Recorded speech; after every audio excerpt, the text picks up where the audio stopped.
오늘 하나님께서 우리에게 주신 말씀은 마태복음 14장 13절에서 21절 말씀입니다. 제 성경으로는 구약 24페이지에 있습니다.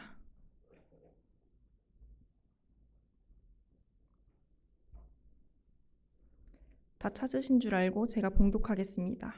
예수께서 들으시고 배를 타고 떠나사 따로 빈들에 가시니 무리가 듣고 여러 고을로부터 걸어서 따라간지라. 예수께서 나오사 큰 무리를 보시고 불쌍히 여기사 그 중에 있는 병자를 고쳐주시니라. 저녁이 되매 제자들이 나와 이르되 이곳은 빈 들이요 때도 이미 저물었으니 무리를 보내어 마을에 들어가 먹을 것을 사 먹게 하소서. 예수께서 이르시되 갈 것 없다. 너희가 먹을 것을 주라. 제자들이 이르되 여기 우리에게 있는 것은 떡 5개와 물고기 2마리뿐이니이다.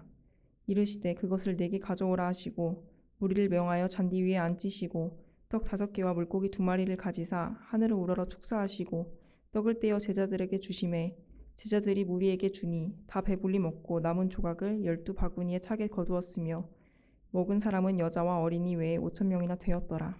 아멘. 주님의 말씀입니다.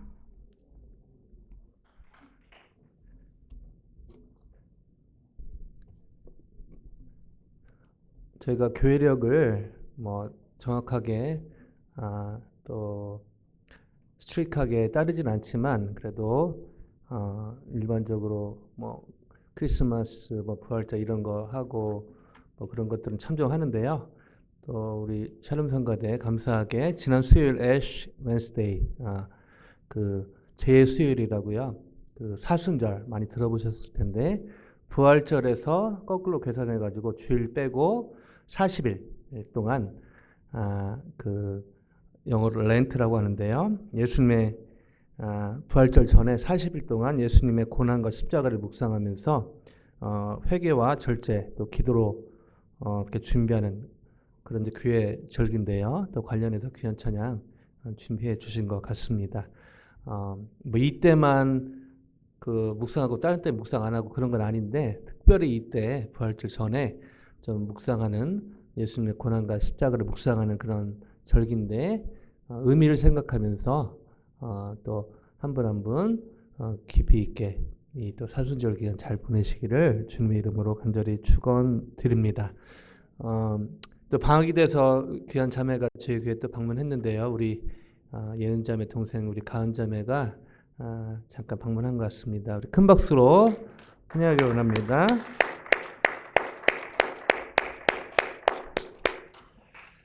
그리고 날씨가 많이 풀린 것 같은데 오늘은 또 이렇게 춥기도 하고요. 감기 걸리기 딱 좋은 날씨인 것 같습니다. 우리 앞뒤 좌우로 인사하면서 감기 조심하세요. 같이 인사하실까요? 감기 조심하세요. 감기 조심하시기 바랍니다.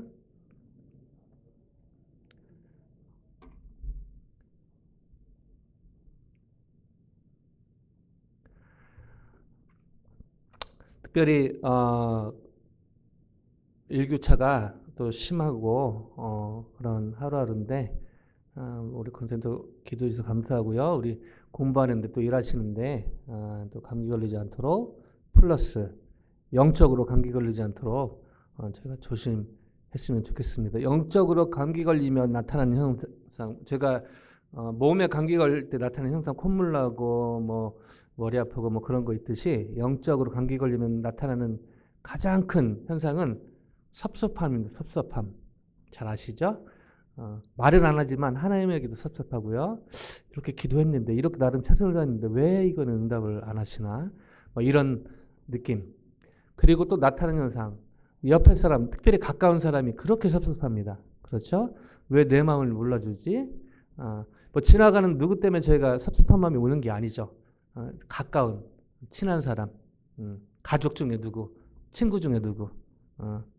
근데 그게 이제 영적 감기 걸리는 현상 중에 하나인데, 근데 대부분의 나중 영적 감기가 지나고서 깨닫게 되는 거는 그 사람의 상황을 잘 모르거나 그 사람이 그런 의도로 한 행동이나 그런 의도로 한 말이 아닌데 내가 갖고 있는 어떤 고정관념이나 어떤 그런 것 때문에 판단을 앞뒤 좌우로 배경은 빼먹고 딱 그거 왜 저렇게 말하지?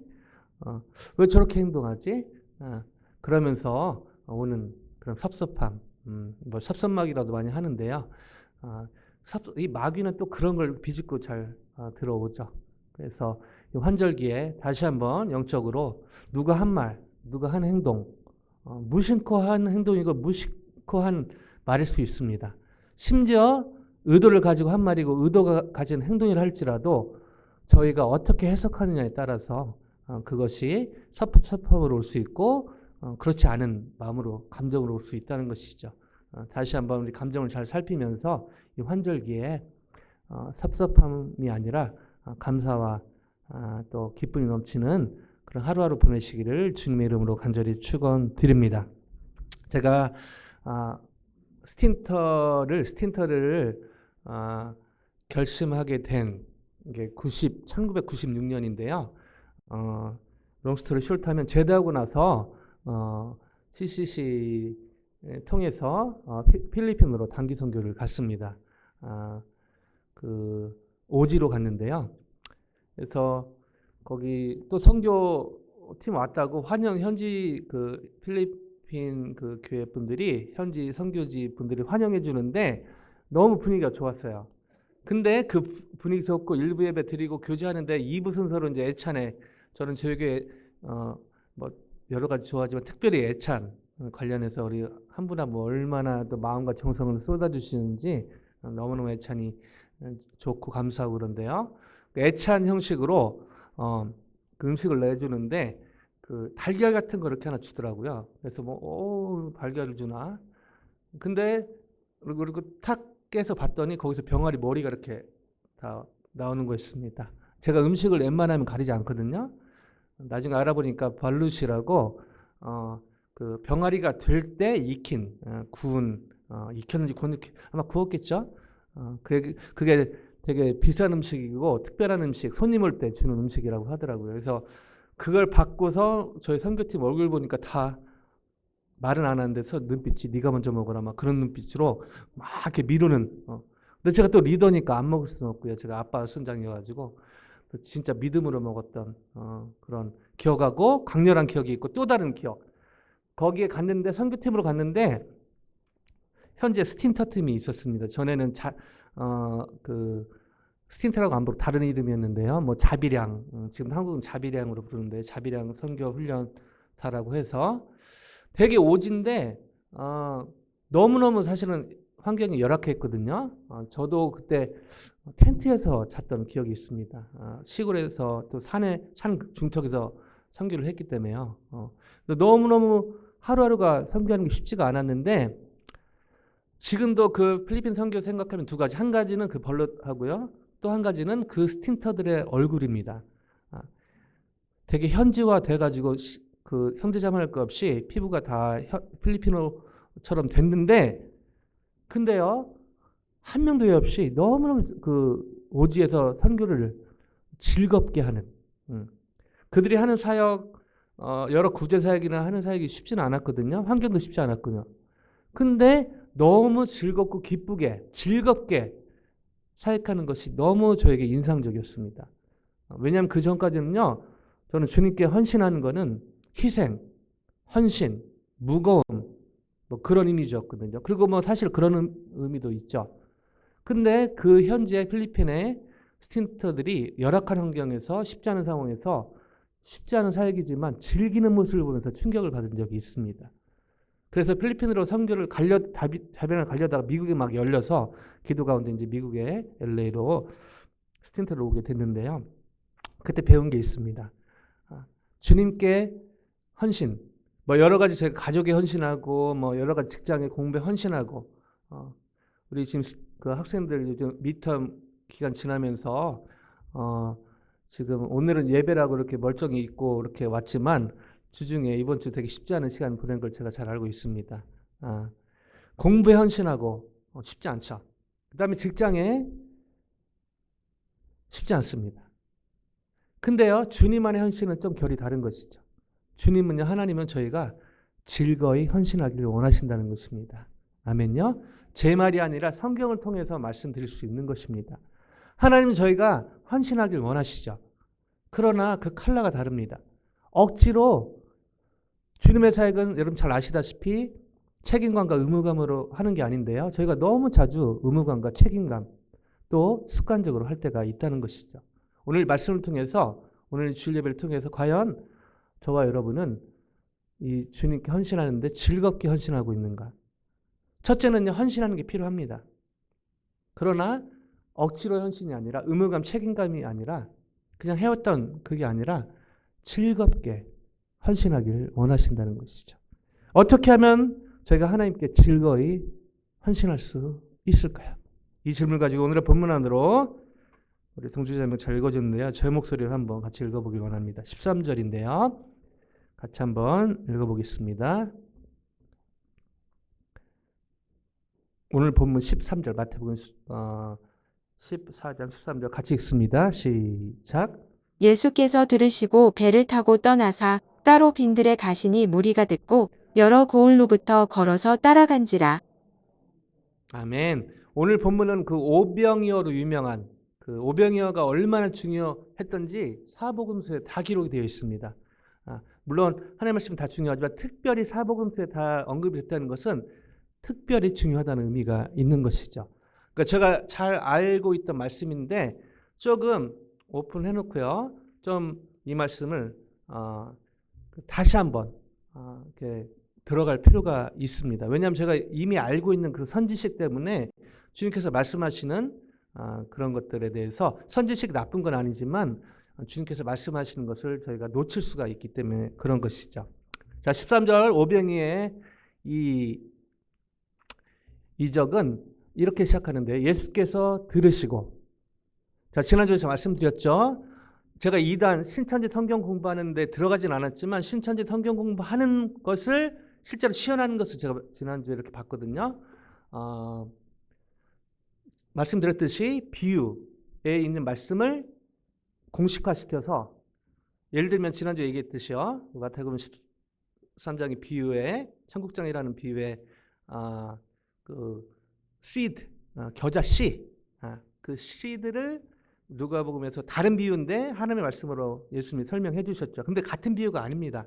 그리고 그 seed는 또 예레미야의 seed란 말이 씨가 나오는데 그 자손이라는 의미인데 그냥 그걸 다 하나님의 말씀으로 그냥 공식화시켜서 성경에 씨 나오면 하나님의 말씀이다.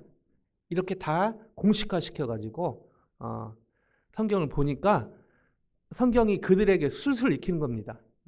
그리고 그 당시는 어렵지 않았지만 요즘에 저희가 그 맥락을 모르면 요한계시록 되게 막 상징적인 게 많이 있기 때문에 겁부터 내는 것이죠.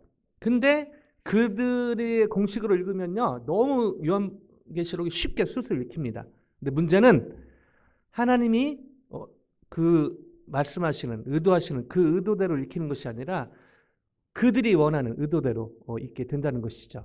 그래서 어떤 단어, 특별히 비유 관련해서는 그 문맥에서 보는 것이 너무너무 중요하고 그 문맥에서 파악이 안 되면 좀 그 스크립처에서 보고 넓혀서 보는 것이 필요합니다. 물론 성령 기도하면서 성령의 지정의를 의지하면서 읽고 해석하는 게 필요하죠. 자, 13절에 예수께서 들으시고, 언뜻 보면요 그 전에 그 세례요한이 죽었다 이 말을 들으신 것처럼 착각하기 쉬운데 지난주 말씀드렸죠. 1, 2절이 그 본문에서 현재고 3절부터 12절은 과거입니다. 그 시점에.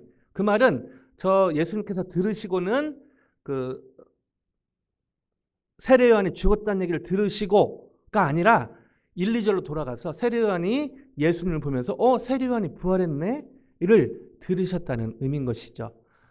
이 말은 예수님께서 세례요한이 본인을 위해서 길을 여시고 겸손하게 사역을 했는데 그 세례요한이 죽은 것을 듣고 예수님이 너무 무정하게 매정하게 이렇게 배를 타고 떠난 것처럼 착각하기 쉽다는 것이죠.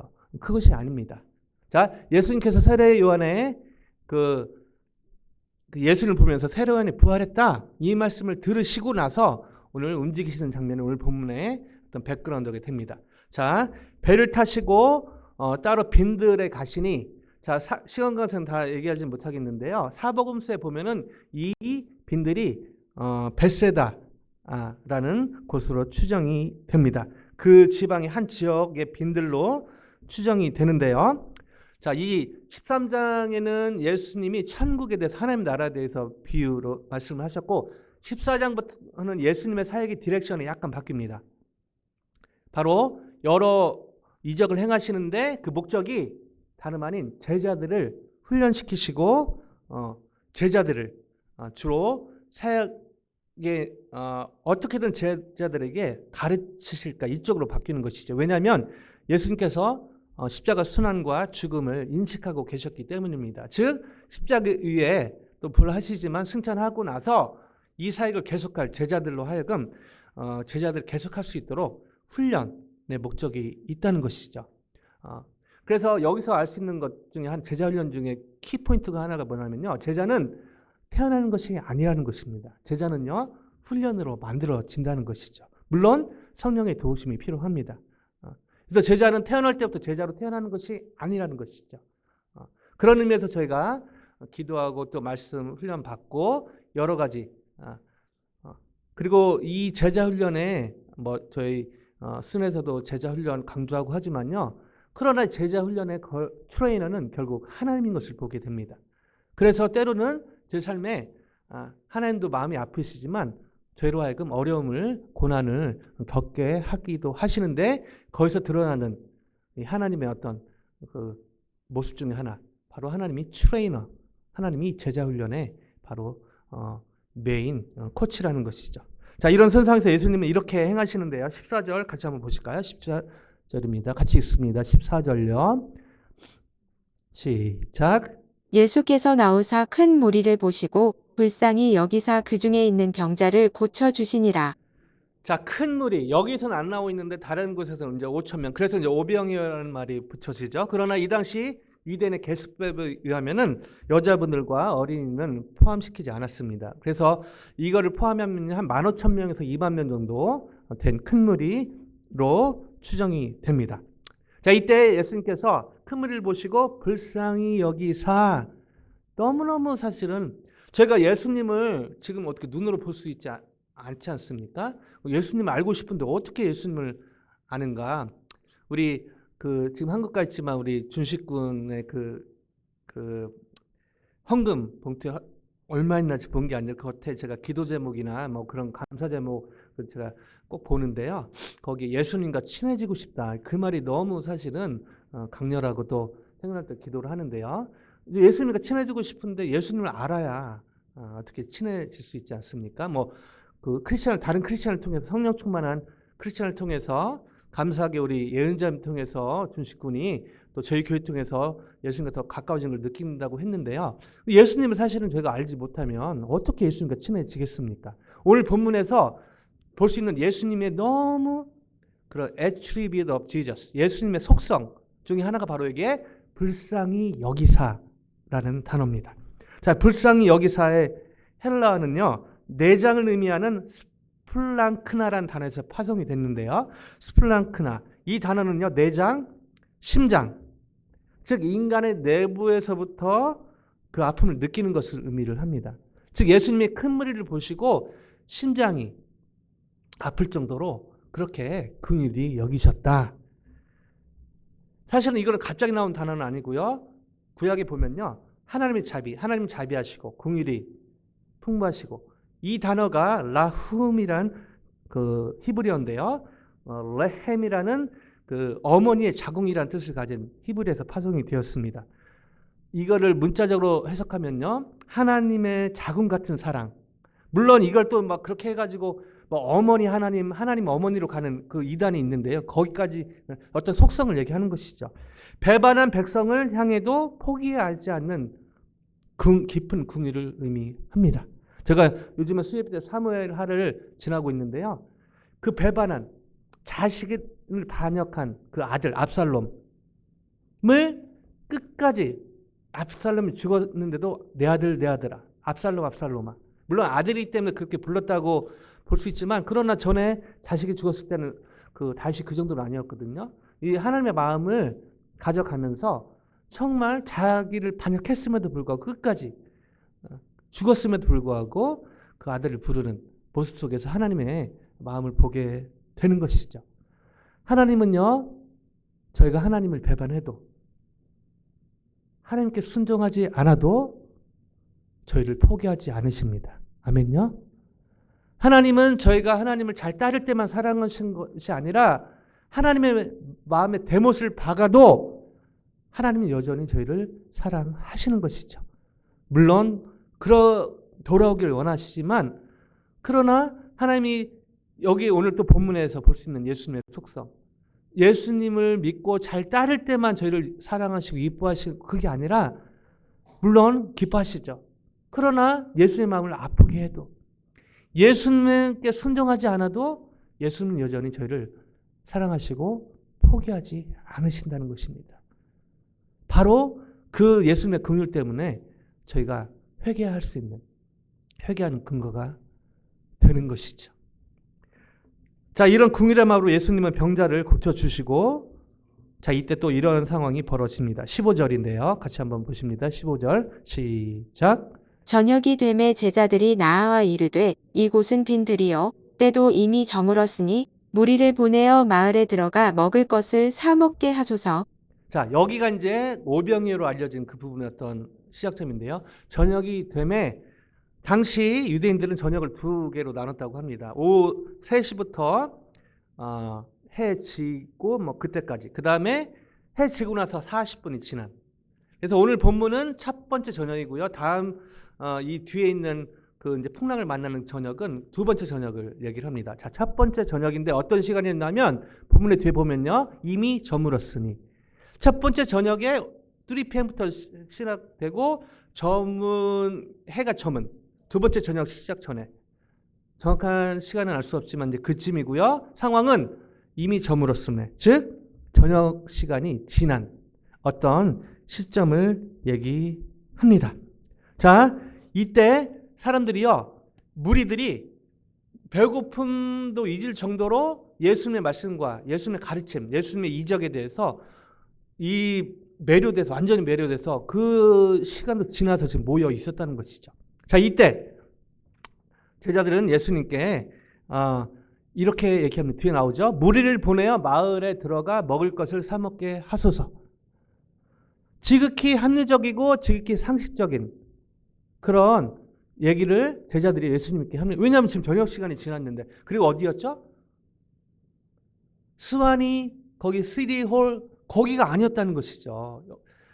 마리에타 무슨 여기 무슨 저기 음식점 모이는 곳이 아니었고요. 빈들이었다는 것이죠. 빈들. 그래서 제자들 보기에 이렇게 다 좋은데 지금 저녁 시간인데, 그리고 무려 15,000명에서 2만 명은 편의점이나 뭐 세븐일레븐이 없는 그곳에서 제자들이 너무 합리적이고 상식적인 제안을 합니다. 자, 근데 예수님이요 이렇게 말씀하십니다. 16절 같이 읽습니다. 시작. 예수께서 이르시되 갈 것 없다 너희가 먹을 것을 주라. 자, 여러분이 제자 중에 한 분이었다면 여러분 예수님의 이 말씀에 어떤 느낌이 들었겠습니까? 예수께서 이르시되 갈 것 없다 너희가 먹을 것을 주라. 자, 저희가 예수님 믿고 따르지만 솔직할 필요가 있습니다. 빈들인데요. 15,000명, 2,000명, 2만 명이 지금 먹을 것이 없는 상황에서 갈 것 없다. 너희가 먹을 것을 주라. 예수님이 좀 피곤하셨나? 예수님 너무 바쁘셔가지고 지금 약간 제자들 입장에서는요 너무 사실은 당황스러운 일입니다. 왜냐면요 이 무리들을 먹이려면, 자, 오늘 본문에는 안 나왔는데 이것을 너무 잘 알았던, 제가 볼 때는 약간 T 성향의 제자가 이 말로 보면은 아마 그런 것 같은데요. 빌립이 이렇게 얘기하는 장면이 나옵니다. 요한복음 6장 7절 가볼까요? 같이 읽습니다. 시작. 빌립이 대답하되 각 사람으로 조금씩 받게 할지라도 200데나리온의 떡이 부족하리이다. 자, 아마 필립은요 계산이 빨랐던 것 같습니다. 자, 지금 한 5천만 좀 계산해 보니까 200데나리온도 부족할 것이다. 자, 저희 지금 달러 원이 아니기 때문에 와닿지 않을 것 같은데 1데나리온이요 그 당시 그 노동자의 하루 품삯이었습니다. 그리고 200데나리온은요. 그 당시 뭐 안식일 뭐 여러 가지 이제 줄 바뀌기도 했지만은 포함해서 쉬는 날 개념으로 하면요. 또 여러 상황에서 그 당시 쉬는 날이 많았다고 합니다. 그래서 200데나리온은 1년 노동자의 그 월급에 해당하는 대충 그냥 요즘으로 하면 한 10만 불. 그러니까 적은 돈이 아니었던 것이죠. 그냥 아무리 계산해봐도 10만 불을 해도 다 못 먹일 것 같은데 이렇게 빌립이 생각을 한 것입니다. 자, 이때 비슷한 생각을 가졌던 안드레는요. 이렇게 또 얘기합니다. 6장 9절 요한복음 6장 9절 같이 읽습니다. 시작. 여기 한 아이가 있어 보리떡 5개와 물고기 2마리를 가지고 있나이다. 그러나 그것이 이 많은 사람에게 얼마나 되겠사옵나이까. 자, 뭐 필립은 이제 그 계산을 했고요. 안드레는 찾아보니까 없는데 한 아이가 갖고 있는 보리떡 5개와 물고기 2마리를 언급을 합니다. 여기서 떡의 헬라어 아르토스는요, 밀기울, 즉 밀알의 겉껍질 부분이 제거되지 않아 빛깔이 검은 밀가루로 만든 음식이었는데요. 당시 가난하고 비천했던 계층의 사람들이 먹던 음식이었습니다. 그리고 물고기는 그 당시 갈릴리 바다에서 잡은 것을 추정이 되는데요. 한마디로 아이가 그 당시 밖에 나와서 놀고 밖에서 시간 보내면 엄마가 그냥 가난한 집에 엄마가 아이를 보내니까요. 싸줬던 아주 간식 같은 그런 것이었다는 것이죠. 뭐 오병이어가 아니라 진짜 아이가 배고플 때 먹고 배고픈 이제 들어오겠죠. 나갈 때 엄마가 싸줬던 그런 소량의 진짜 소량의 음식입니다. 그래서 안드레가 이 얘기를 통해서 한마디로 약간 꼬운 목소리로 마음으로 얘기한 것이죠. 이거 가지고 이 많은 사람에게 얼마나 되겠습니까? 반어법이죠. 뭐죠? 예수님 이게 말이 됩니까? 이걸로 5,000명? 아니요. 15,000명, 2,000명을 먹인다고요? 이에 대해서 예수님은요. 이렇게 말씀하십니다. 오늘 본문 18절요. 같이 읽습니다. 시작. 이르시되 그것을 내게 가져오라 하시고 이르시되 그것을 내게 가져오라. 자, 제가 너무나 잘 아는 오병이어 뭐 그러니까 이게 뭐 그런가 보다 하기 쉬운데요. 사실은요. 너무 충격적인, 너무 비상식적인, 너무 비현실적인 말씀을 하신 것이죠. 주님, 제가 재정적인 이렇게 문제가 있는데 주님, 진짜 아무리 봐도 해결책이 없는데 주님, 이 문제를 어떻게 이때만 그런 게 아니라 지금도 예수님이 이렇게 말씀하시는 것이죠. 내게 가져오라.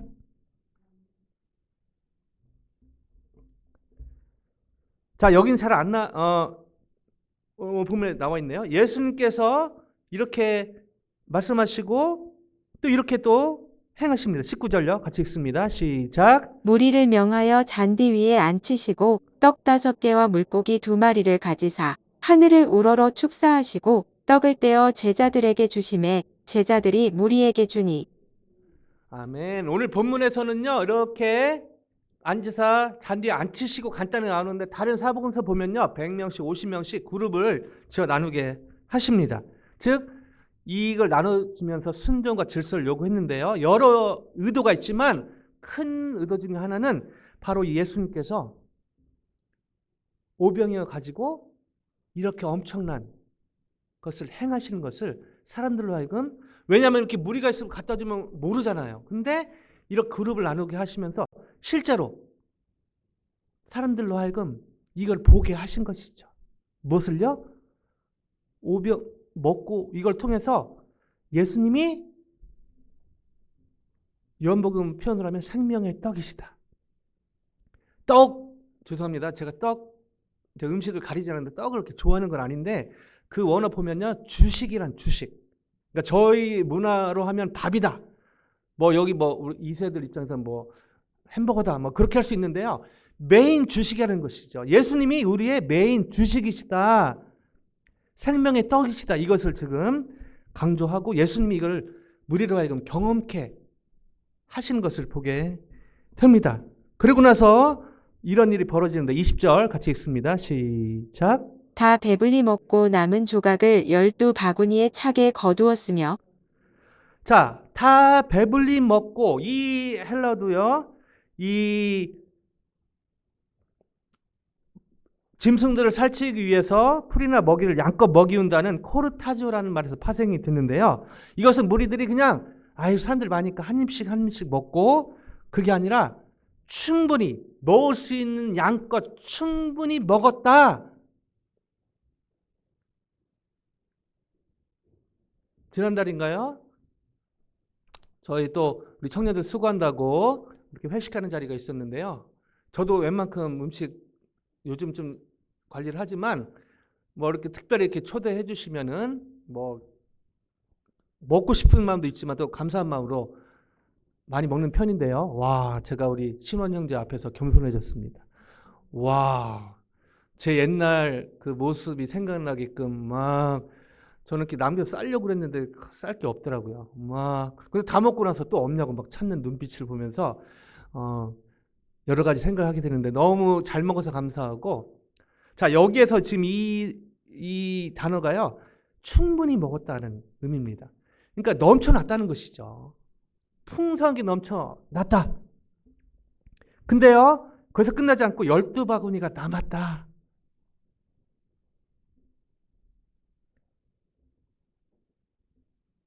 자, 여기서 또 볼 수 있는 예수님의 또 다른 성품? 예수님의 어떤 그 성향. 뭐죠? 예수님은 긍휼히 여기시는 긍휼의 하나님 뿐 아니라 능력이 많으신 분이 아니라 불가능이 없으신 하나님이시라는 것입니다. 아멘요?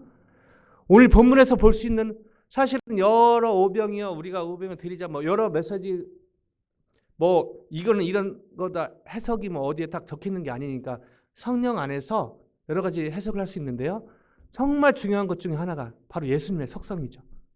예수님은 제가 예수님을 따를 때도 사랑하시지만 제가 예수님을 배반할 때도, 그러니까 우리가 예수님을 배반하자 이건 아닙니다. 예수님 마음을 아프게 하는 것이죠. 그럼에도 불구하고 인간관계 속에서는 저희가 잘 지내다가 배반하면 원수가 되고 막 그러기도 하지 않습니까? 근데 예수님은 저희가 예수님을 배반해도 저희를 포기하지 않으시는 바로 예수님의 긍휼의 속성 때문에 그런 것이죠. 아멘요?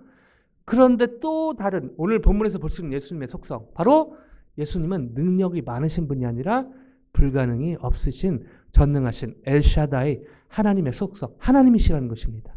아멘요? 자, 여기서 볼 수 있는 거 뭐죠?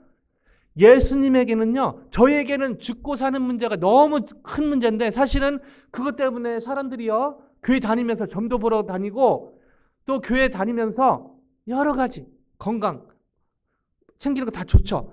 그러나 이 죽음에 대해서 너무너무 사실은 무서워하고 걱정한다는 것입니다. 그러나 오늘 본문에서 볼 수 있는 게 뭐죠?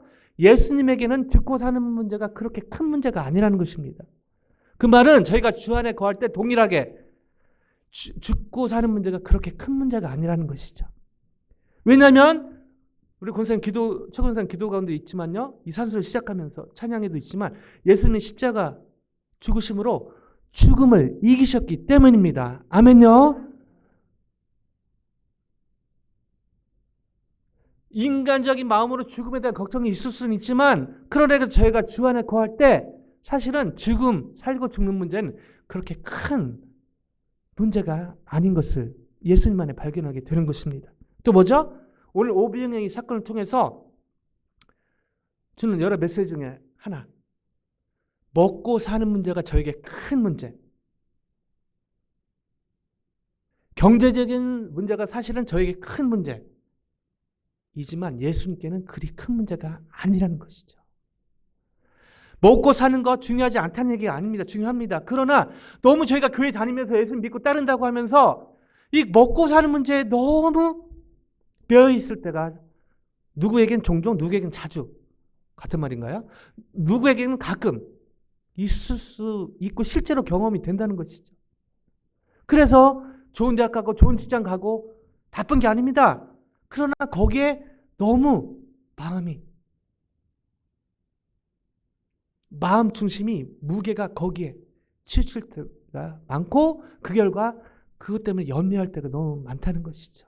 오늘 본문에서 예수님의 속성을 통해서 배우게 되는 것, 예수님 안에 거할 때 먹고 사는 문제, 죽고 사는 문제가 그리 큰 문제가 아닌 것을 오늘 본문을 통해서 저희가 배우게 되는 것이죠. 자, 여기서 한 가지 더 생각해 보길 원합니다. 한 가지 질문이 생기는데요. 오케이. 긍휼은 그 자체시고 불가능이 없으신 예수님, 전능하신 예수님께서 왜 굳이 어린아이의 오병이를 통해서 이런 이적을 행하셨는가 하는 것입니다. 자, 제가 오병이의 기적이라고 안 하고요. 오병이의 이적이라는 말을 썼습니다. 왜요? 저에게는 기적이지만요. 이 5,000명, 15,000명, 2만 명에게는 기적이었습니다.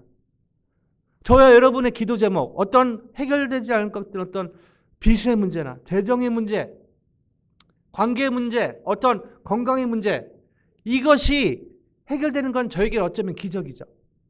그러나 예수님께서는 그냥 전능하신 하나님의 속성으로 행하시는 것 뿐입니다. 뭐죠? 예수님이 하나님이시기 때문에 하나님이신 예수님이 그냥 하나님 되심을 드러내는, 그래서 오병이어 기적은 저에게 기적이고요.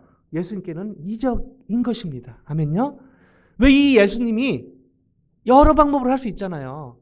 근데 왜 하필이면 오병이어 이 아이의 것을 뺏어가지고 제가 그 아이였으면, 아이 부모였으면 좀 왜 쪼잔하게 이런 생각도, 이런 질문도 들지 않을까라는 생각이 듭니다. 왜 어린아이의 오병이어를 가지고 이 이적을 행하셨는가라는 질문이 생기는 것이죠.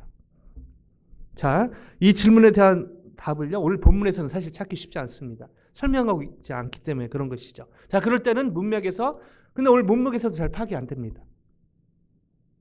그럴 때는 성경을 쫙 펴놓고 볼 필요가 있는데요. 성경의 흐르는 맥을 볼 필요가 있는데요. 자, 예수님께서 이런 이적을 행하시는 어떤 시작점이 될 수 있는 맥이 시작되는 부분으로 가봅니다. 창세기 3장 15절인데요. 창세기 3장 15절 같이 한번 읽습니다. 시작. 내가 너로 여자와 원수가 되게 하고 내 후손도 여자의 후손과 원수가 되게 하리니 여자의 후손은 내 머리를 상하게 할 것이요 너는 그의 발꿈치를 상하게 할 것이니라 하시고. 제가 전에 한두 번 말씀드린 적이 있는데 너무너무 사실 중요한 이 원복음, 원시복음, 오리지널 가스폴, 프리밀 가스폴이라고 불리는 이 절이 바로 창세기 3장 15절입니다. AD 160년경에 저스틴, 그리고 AD 180년경에 이레네우스로 시작되는, 그리고 후대 기독교 주석가들이요, 이 구절을 원복음, 원시복음이라고 불렀는데, 최초의 구약 성경의 최초의 이 메시아적 예언으로 간주하기 때문에 그런 것입니다. 구체로 내용 보면요, 내가 하나님이죠. 너는 사단을 상징하는 뱀이고요. 여자의 후손은 여자, 인류를 상징하는 하와, 이브를 얘기하고요. 네 후손은 거기서 나오는 그 뱀을 통해서 네 후손, 바로 사단의 세력들을 의미하고, 여자의 후손은 약속의 후손을 의미합니다. 그리고 거기에서 약속의 후손 단어는 똑같지만 영어 표현으로 히로 나오거든요. 바로 이 메시아이신 예수님이 여기서 최초로 언급이 됩니다. 그래서 이 예수님께서 사탄의 머리를 상하게 할 것이고 사탄은 예수님의 발꿈치를 상하게 할 것이다. 이런 예언의 말씀이 바로 3장 15절의 주된 내용이고, 실제로 이것은요, 예수님의 십자가 사건을 통해서 성취가 됩니다. 그래서 원복음, 원시복음으로 불리는데요. 이게 바로 동전의 양면의 앞부분인데요. 그 뒤에 또 다른 중요한 의미가 있습니다. 왜냐하면 예수님 십자가의 죽으심으로 사탄의 존재를 없앤 게 아니라 사탄의 머리를 깨뜨리셨다는 이 의미가 있다는 것이죠. 그 말은 사탄의 존재가 없어졌다는 것이 아니라 사탄의 존재가 시한부 존재로 바뀌었다. 그래서 영적 감기가 때로는 저희가 걸리는 이유가 거기 있는 것이죠. 사탄의 머리는 깨졌지만 사탄이 여전히 활동하고 있기 때문입니다. 그래서 이 많은 신학자들이 얘기하기를 예수님의 십자가 사건을 통해서 사탄의 머리가 깨진 그날을 D-Day로 합니다. 많이 들어봤죠? D-Day, Decisive Day, 결정적인 날. 이미 승패가 결정된 날입니다. 저희가 열심히 기도하고 해서 승리를 쟁취하는 것이 아니라 이미 승리는 결정이 됐습니다. 아멘요? 예수님 다시 오실 때 그 이미 선취된 승리는 완성되게 될 것입니다. 그날을 그래서 신학자들은 V-Day, Victorious Day, 최종 승리의 날. 그래서 저희가 D-Day하고 V-Day 사이에 살고 있기 때문에 여전히 치안부 사단의 존재가 있기 때문에 저희 삶이 업앤다운이 있는 것이죠. 영적 감기도 걸리기도 하고요. 저희 또 빈틈이 있을 때 영적 공격을 당하기도 합니다. 그래서 저희가 승리의 기쁨, 감사에 살기도 하지만 때로는 염려와 좌절 가운데 살기도 하죠. 바로 이게 저희가 D-Day와 V-Day 살고 있기 때문에 어제까지는 막 믿음이 활성됐다가 내일 또 갑자기 믿음이 확 떨어지기도 하는 이유가 바로 이 영적인 이런 것 때문에 그런 것이죠. 그러나 이 가운데 제가 자주 말씀드려서 거의 이제 외우실 텐데 하나님의 나라는요 놀랍게도 이런 업앤다운 가운데 우상향으로 이렇게 올라가고 있다는 것입니다. 저희가 열심히 해서가 아니라 바로 성령께서 그렇게 이끌고 계시고 이 완성은 예수님이 다시 오실 때 하나님 나라는 완전 회복, 완성이 될 것입니다. 그래서 그 유명한 말 뭐죠? 많이 들어보셨을 텐데요. The best is yet to come. 최고는 아직 오지 않았다. 여러분 저희의 전성기는요. 너 어떤 인생에 따라 개인 전성기는 다를 수 있지만 영적으로 보면요. 저희 전성기는 오지 않았습니다. 저의 최고의 순간은 오지 않았어요. 왜요? 예수님이 아직 오시지 않았기 때문에 그런 것이죠.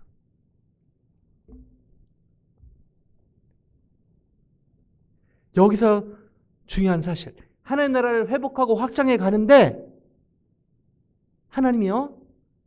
하나님 혼자 할 수 있잖아요. 전능하시기 때문에.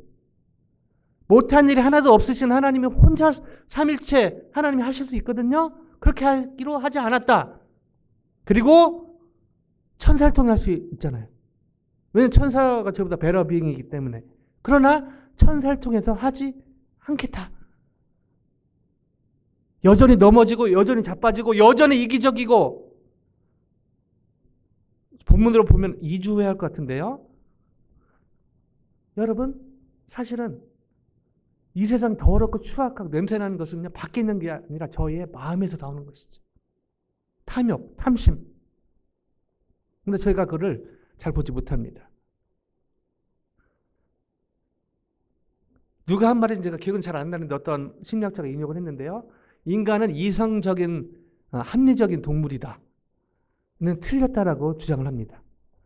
인간은 합리화시키는 죄성이 있기 때문에 모든 상황을 합리화시키는 죄성이 있다. 합리화시키는 동물이다. 주님 안에 너무너무 바른 관찰이라고 생각합니다.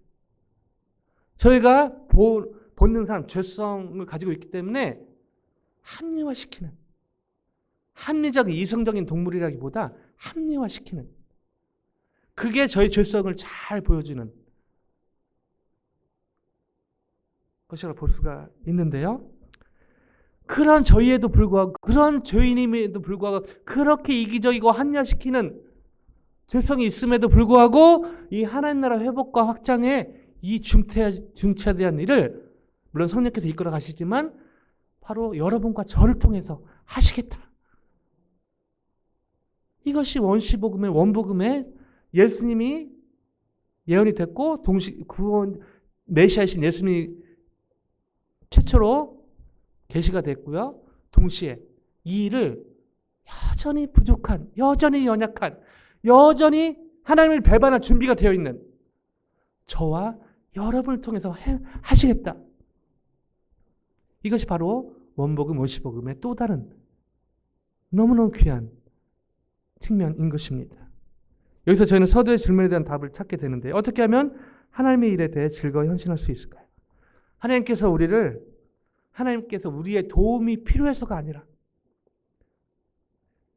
우리를 사랑하셔서 하나님의 일을 맡기심을 깨달을 때 저희는 하나님의 일에 즐거이 헌신하게 될 줄로 믿습니다. 저희는 자주 착각하고 자주 합리화합니다. 하나님이 나의 도움을 필요로 하시기 때문에. 그래서 제일 자주 착각할 수 있는 사람이 바로 저죠. 타이틀이 목사고 간사고 선교사고. 근데요, 언시복음을 통해서 볼 수 있는 진리, 사실. 예수님은 저희 도움이 하나도 필요 없는 전능하신 하나님이시라는 것입니다. 그럼에도 불구하고 저희를 통해서 하나님 나라 회복과 확장의 일을 하시는 것은 저희의 도움이 필요해서가 아니라 저희를 사랑하시기 때문에. 하나님 나라 회복과 확장의 이 기쁨을 같이 나누고 싶으셔서 부르셨다는 것입니다. 이처럼 하나님께서 우리의 도움이 필요해서가 아니라 우리를 사랑하셔서 하나님의 일을 맡기심을 신뢰하는 삶을 살 때 하나님께서 기뻐하시고 저희는 열악한 상황 가운데서도 남이 알아주지 않아도 하나님의 일에 즐겁게 헌신하며 하나님 나라는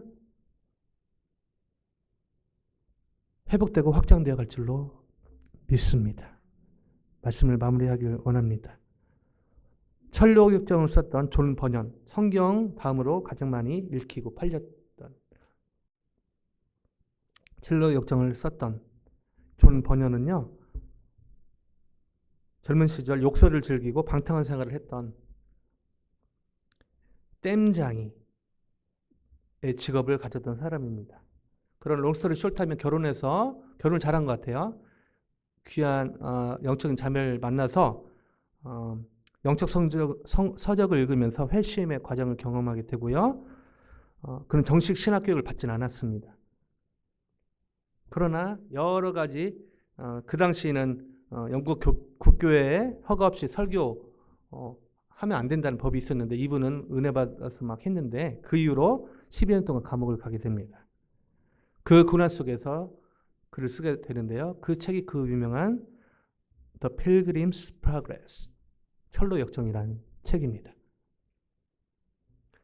본인은 감옥에도 갔다 왔고 본인은 특출난 게 없는데 그러나 하나님 앞에서 그 감옥에서 고난의 시간을 잘 정리하면서 글을 썼을 뿐인데 하나님께서 그 사람의 삶을 글을 들어 쓰신 것이죠. 말씀 준비하면서 제 자신을 돌아보게 됐습니다. 제 자신이 저도 잘 몰랐는데 돌아보면서 제가 2세 에이시안들을 사역하지 않습니까? 그리고 저희 교회에 또 특별히 섞여 있지만 또 저희 교회 저보다 더 그 어르신도 또 많이 계시고요. 기도하면서 이게 잘 안 보여요. 근데 제가 LA에서 아틀란타 오게 된 경위, 그리고 제가 이 캠퍼스 사역과 교회 사역 하게 되는 스탠드 포함해서요. 제가 이 말씀 준비하면서 저를 돌아보니까요. 잘 안 보였는데 성령께서 깨닫게 해주신 것이 하나 있었습니다. 저희 마음에 약간 이 안방은 아니었고 약간 다락방 그쪽 같은데 그래도 내가 헌신했으니까. 그래도 내가 순종했으니까. 왜냐하면은 LA에서 아틀란타 제가 왔을 때 몇 명 이세하게 어퍼를 했는데 그들이 노했거든요. 제가 몰랐어요 그때는. 나중에 한참이 지나서 알았습니다. 내가 순종했으니까. 내가 그래서 물론 그게 뭐 틀린 말은 아니죠. 근데 하나님 앞에서 그게 은근히 저 안에 자기의 self-righteousness로 있는 것을 깨닫게 됩니다. 제가 이렇게 귀한 크리스탈교회 목사를 섬길 수 있는 건 순에서 캠퍼스 선교를 섬길 수 있는 건 제가 순종했기 때문에 주님이 도움이 필요하셔서 제가 전보다 영어가 좀 늘어서가 아니라 주님이 저를 깊이 사랑하셔서 이런 기회를 주셨고 또 이렇게 귀한 성도들 앞에서 설교할 수 있는 것임을 깨닫게 됩니다.